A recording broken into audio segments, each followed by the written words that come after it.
Hey, you don't want us to hurt you, right? If not, leave the money here. No way. I worked hard for this money, there's no way I'm giving it to you. I was suddenly picked on when I was walking with my child through a dark alley near the station. And now they were trying to mug me. But I'm not the kind of woman who yields to such things. We're the mafia, you know. Really? You guys look pretty weak to me. I taunted them, and just as expected, they tried to punch me. However, someone stopped them. And then, they spoke to me. Ma'am. Good evening. My name is Emily. I work as an office clerk at a small company, living a pretty normal life. But there are two things that make my life far from ordinary. I'm 26 years old, and I have a 5-year-old daughter named Jennifer. I'm a single mother raising Jennifer on my own. I married my ex-husband when I was 20, but we divorced for various reasons. One of those reasons was that we were growing apart. Even so, I still see my ex-husband regularly for our daughter's sake and because of child support. I don't have a bad relationship with him at all. In fact, I still love him very much. One of my daily routines is picking up Jennifer from kindergarten after work. Jennifer, I'm here. Thanks for waiting. Mom, you're so late. Jennifer, now 5, is growing and becoming more articulate every day. Every day with her is like a treasure to me. One day, like usual, I went to pick her up from kindergarten after work. Recently, as winter approaches, it gets dark by 5 p.m. Jennifer, let's go home. Okay. Hearing her cheerful response, I greeted her teacher, Ms. Taylor, and we left the kindergarten hand in hand. It was already dark outside. The area around the kindergarten is well lit, but it gets pitch dark once you enter a side street. Mom, it's cold. It is cold, isn't it? Let's hurry home. With each passing day, the temperature drops, and we just want to get home and warm up as quickly as possible. Our house is beyond the street near the station, and if we take the well-lit road, we first have to head to the main street before reaching the station. This means taking a detour to get home, so we sometimes take the alley. This way, we can get to the station without having to go all the way to the main street, making it a much shorter route. However, we don't take this shortcut every day, just occasionally. The walk home from kindergarten is a precious time for me to talk with Jennifer. So, what did you do today? Today, listening to her stories about kindergarten is one of my favorite parts of the day. But today is really cold. The weather forecast said it's the first cold snap of the month. I was thinking casually about how it's getting colder, but it's so cold that Jennifer's story isn't progressing much. Then I had an idea. Jenny, how about we take the shortcut today? When I said that, Jennifer's eyes sparkled. A shortcut. Jennifer loves taking this shortcut occasionally. It might be because I make it feel special. We haven't taken this route in a while, I said with a smile. This alley isn't well lit, so it's not really safe for a woman like me to pass through. But it's a short distance, and we should reach the station quickly as usual. I think Jennifer felt the same way. I realized our assumption was wrong a little way into the alley. Well, looks like your luck has run out, lady. 3 tough-looking men in suits appeared in front of us. You're quite the looker, aren't you? We'll have some fun with you. But the kid is in the way. Hey, you don't want us to hurt you, right? If not, leave the money here, and we'll let you go. Hearing their vulgar laughter, I narrowed my eyes. If it were just me, it would be fine. But I had my 5-year-old daughter Jennifer with me. For her, having strange men approach us must be terrifying. Mommy. Terrified, Jennifer clung tightly to my leg. Jennifer, it's okay. I picked her up. I don't have any money to give you. I work hard for my money, it's not for the likes of you. What? Angered by my words, the 3 men moved closer. We're the Simon City Royals. You know what happens if you mess with us? The Simon City Royals? I repeated, recognizing the gang's name. That's right. Before you get hurt, leave the money and go. These guys are really from the Simon City Royals? Unbelievable. I sighed. Aren't you ashamed to threaten a woman with a child? If you want money, work your way up in your organization and earn the boss's respect.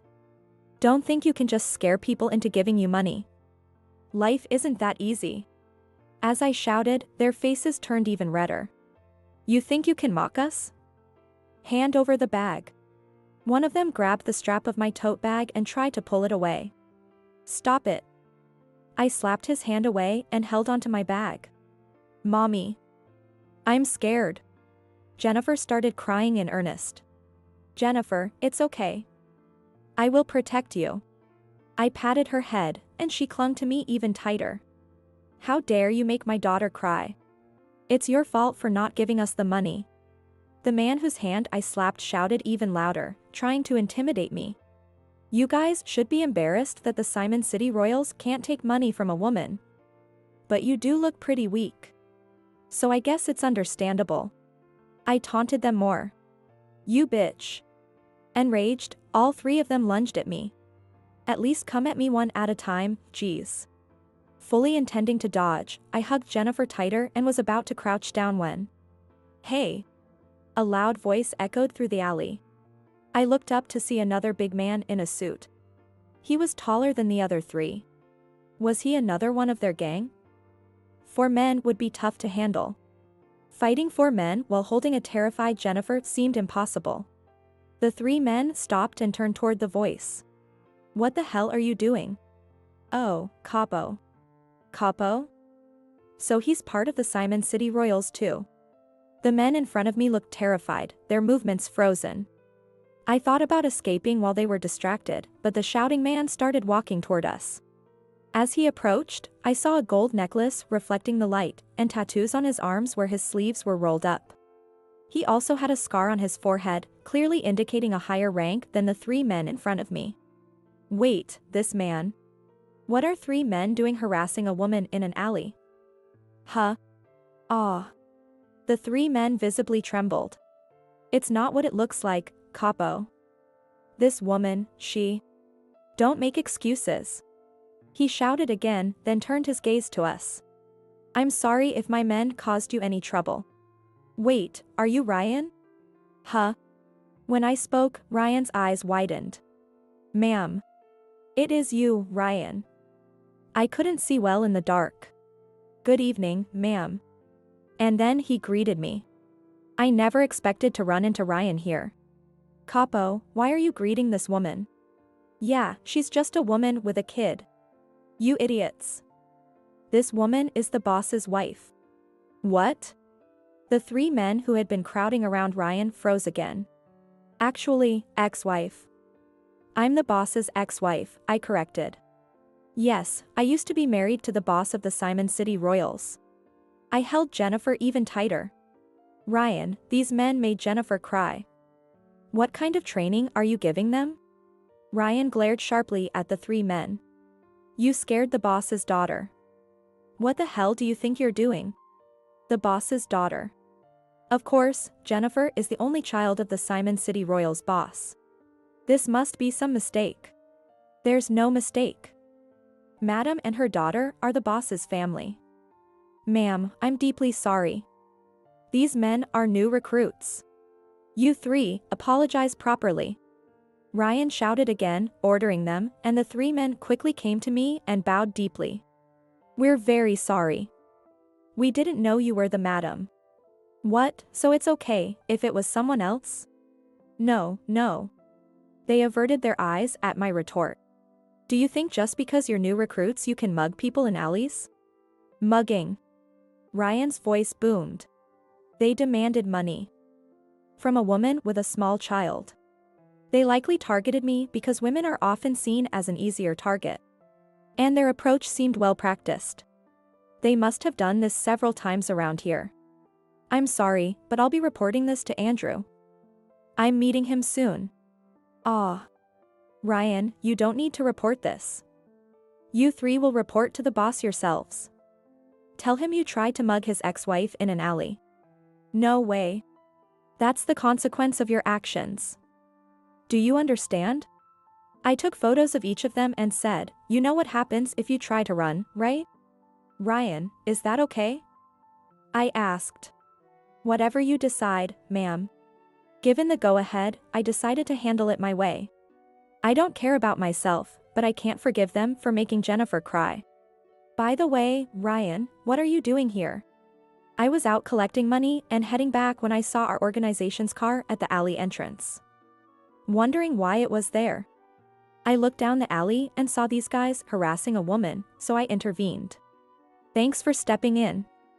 It was hard to handle while holding Jennifer. Jennifer, it's Ryan. Ryan? Ryan sometimes accompanied Andrew during his visits, so he knew us well. As I gently patted Jennifer's back and mentioned Ryan's name, she lifted her face from my shoulder. Jennifer, it's Ryan. Are you okay? Ryan. Recognizing a familiar face, Jennifer reached out to Ryan and started crying even harder. Ryan, can you take care of Jennifer for a bit? Of course, but what about you, ma'am? I'll just give these guys a punch each. And so, I punched each of them with all my strength. Today is the day for Andrew's monthly visit with Jennifer. Even after the divorce, we ensure they meet once a month. It was an amicable divorce, and Jennifer has the right to see her father. Plus, I still have feelings for him. Daddy! Jennifer ran into Andrew's arms. Jenny. Andrew showered her with affection. Watching their heartwarming interaction, I couldn't help but smile broadly. Since becoming the boss of the Simon City Royals, Andrew has often worn a stern expression. He's trying to look the part, making a deliberate effort to appear tough. But in front of me, Jennifer, and those he trusts, he relaxes and shows his true self, which I love. Andrew, though the boss, is a gentle man who hates conflict. Yet, he became a strong leader, inheriting the role of boss. Andrew and I grew up together as childhood friends, our families living near each other and frequently interacting with the Simon City Royals. We attended the same extracurricular activities and often spent time together. As a child, Andrew was really timid, with a small voice and a tendency to cry easily. I always felt the need to protect him. Using techniques we learned in karate and taekwondo classes, I defended Andrew from any trouble. I think I felt a strong responsibility to protect him. But every time, Andrew says, "Thank you so much, Emily." I was probably drawn to him because of his gratitude. The role of boss in the Simon City Royals was hereditary, so it was decided from birth that Andrew would eventually become the boss. He also had to marry and have children to continue the lineage. When we discussed our future after high school, Andrew told me his path was already set, and he also needed to get married someday. I knew his family was part of the mafia, but I didn't know that Andrew's future was already decided. Is your marriage partner already decided? No, I don't think so. They said I would start preparing to join the organization seriously after graduating from high school. I guess they'll decide after that. He sighed, saying it might turn into a matchmaking party. A party? Is that even allowed? Well, unless they find a partner for me, that's probably what will happen. I mean, marrying someone I barely know isn't really appealing to me. His expression grew darker, and his sighs heavier. Then Andrew, why don't you marry me? What? Andrew made a strange sound, looking dumbfounded at my words. Andrew, do you dislike me? Of course not. I actually like you a lot. Then it's settled. When we graduate, let's get married. That way, you won't need to find a new partner. I don't mind, but... Are you sure about this, Emily? Andrew asked shyly. Of course, I'm proposing to you, aren't I? And so, our proposal was a reverse proposal from me. My parents were against the idea of getting married right after high school, or so I thought, but surprisingly, they allowed it easily. I figured if you were getting married, it would be to Andrew. Honestly, I can't see you with anyone else. Was there reason? My parents really understood me well. Apparently, Andrew's parents felt the same way, so our marriage was easily approved, and we got married right after graduation. Shortly after, I found out I was pregnant, and before we knew it, we had a baby. Honestly, I was really happy at that time. But the reason we separated was because, shortly after our daughter was born, Andrew came to me and said, "Let's get a divorce." Around that time, Andrew's father, the boss of the Simon City Royals, had fallen ill and was planning to pass the leadership to Andrew. However, some members of the organization had been opposing the idea of Andrew, who was known for his gentle nature, becoming the next boss. This opposition had become a significant issue within the organization, leading to a tense situation. Andrew was afraid of dragging Jennifer and me into this conflict. I won't give up. Emily, you might not give up, but Jennifer could get hurt. I don't want to involve my precious family in this any further. I asked him if we could leave the organization and start a new life together. That's absolutely impossible. As the boss's son, I can't betray the members who have supported me and recommended me for this role. Andrew was firm in his resolve, and I couldn't argue any further. He promised to recognize Jennifer and provide child support, asking me to live a peaceful life with her. I couldn't refuse him. If something happened to Jennifer, I wasn't sure I could stay calm either. And Emily, you're a girl, so you should learn to avoid fighting and escape when necessary. I can't promise that. As long as we weren't together, I had to protect Jennifer myself. Literally, I was the only one who could protect her. With this determination, I left the Simon City Royals with Jennifer. Andrew convinced me that staying married could bring unforeseen dangers, so we officially divorced and now live separately. By the way, our parents told us, put Jennifer first and do what you think is best, so we've really been able to do as we please. I looked at my ex-husband sitting in front of me. So, Emily, what did you want to talk about? Andrew asked, smiling with Jennifer on his lap, happy to see her after a month. Sensing it was a serious matter, he called over a member to take care of Jennifer. Having known each other since childhood, he could read my expression perfectly. Once alone with my ex-husband, I started the conversation. Andrew, I really think the recent training of your organization members has been lacking. Why do you say that? Didn't you hear from your members? Jennifer and I were mugged by some of them. What? Andrew stood up in shock, causing the teacup to rattle. If he didn't know, it means they didn't report it, even though I told them to. Thinking they might have already fled, I decided to give Andrew their photos later. Are you and Jenny okay? Of course, we are. Luckily, Ryan happened to be there. Ryan didn't mention anything. I told him not to. Andrew, I didn't want to interfere with your organization, but recently, the Simon City Royals haven't had a good reputation. People say your members are misbehaving. This rumor was true. Even among my fellow moms at Jennifer's preschool, there's talk that the Simon City Royals aren't exactly nice people. I've seen members acting arrogantly because they are in the mafia, and we were mugged the other day. Ever since you became the boss, people have been saying this. It's really time to get things in order, Andrew. Ugh. After the succession issue, Andrew became the boss, but some members left or refused to follow him, dissatisfied. While Andrew's leadership was later praised, he might still be underestimated within the organization. I understand. If they endangered you and Jenny, I won't let them off the hook. Huh? I need to make a call. With that, Andrew walked away and started making a phone call. Andrew returned about 10 minutes later. Who did you call? Just someone. He didn't elaborate, and we ended the meeting there. A few days later, Andrew summoned me to the Simon City Royals main house. I left Jennifer with my mother. Good day, ma'am. Alex, the Simon City Royals' third-in-command, greeted me. He escorted me to a room where Andrew, Ryan, and the 3 men who had mugged me were waiting. They sat huddled in a corner, trembling. Clearly, they were terrified. Everyone, thank you for coming.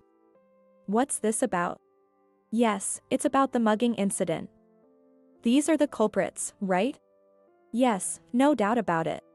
I showed the photos I had taken of the 3. Boss, it's confirmed. Alex said to Andrew. Andrew muttered in response. I see. Andrew was fully in boss mode today. Ryan investigated, and it turns out there has been a spree of muggings targeting women with young children. These guys were behind all of them. What? I couldn't help but shout. They specifically targeted women because they knew many would hand over money without resisting if children were around. Alex added, and they would less likely fight back if they were confronted by men, which only fueled my anger further. Unbelievable. That's why they targeted me? They've been preying on women? This is outrageous. I glared fiercely at the men in the corner. Ma'am, please calm down. Ryan held me back, but I couldn't stand it any longer. Calm down. Let me hit him one more time. Emily, calm down first. Andrew's voice drew everyone's attention. Of course, this was all done without my knowledge.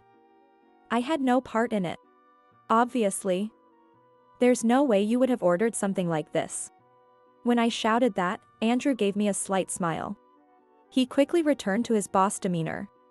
We'll return all the money they extorted and pay compensation to the victims. I promise they will earn that money through hard labor. But first, I'll personally make them pay. Alex cracked his knuckles. You've tarnished the Simon City Royals' name and disgraced me. You won't get away with this. Andrew's low voice resonated throughout the room. The culprits were taken to the punishment room, where Alex, known as the strongest enforcer in the Simon City Royals, gave them a harsh lesson. Screams from the punishment room echoed for over 2 days. I wish I could have hit them one more time. That was scary. After Ryan and Alex left, Andrew collapsed on the spot. Great job, you really did well. Did I look like a proper boss? Absolutely. Andrew looked incredibly impressive as the boss. It was refreshing to see him in this role, and I realized how hard he worked every day. Andrew publicly announced that the recent muggings targeting women and children were carried out by Simon City Royals members and declared that such actions would never happen again.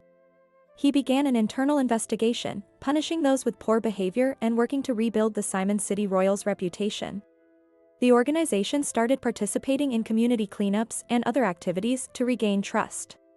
Over time, the Simon City Royals gradually earned back the community's trust and were now known as the Kind Mafia. They particularly focused on supporting women and single mothers. This initiative partly stemmed from guilt over the muggings and partly from a desire to improve the lives of single mothers like me. Some of the people they mugged were single mothers like you, Emily. They felt they had no choice but to comply and hand over the money. Once those guys realized this, they specifically targeted single mothers. Hearing that they targeted such people, including you, made me furious. That's why I decided to focus on helping women and single mothers. I hope this makes it easier for them to live in this town. Andrew said this, a bit embarrassed but with determination, and he looked incredibly reliable. I was confident that he could create a more welcoming town. I wanted to support him and watch over him in this town. As women, we are often seen as being in a weak position. When people know we are single mothers, we are perceived as even weaker. Even though we live and work just like men, I wonder why we are seen as weak and targeted. I've learned self-defense and am outspoken, so I don't often get underestimated, but it's still a harsh world. Changing this perception, even little by little, is essential. I hope that this town is the place where such changes begin.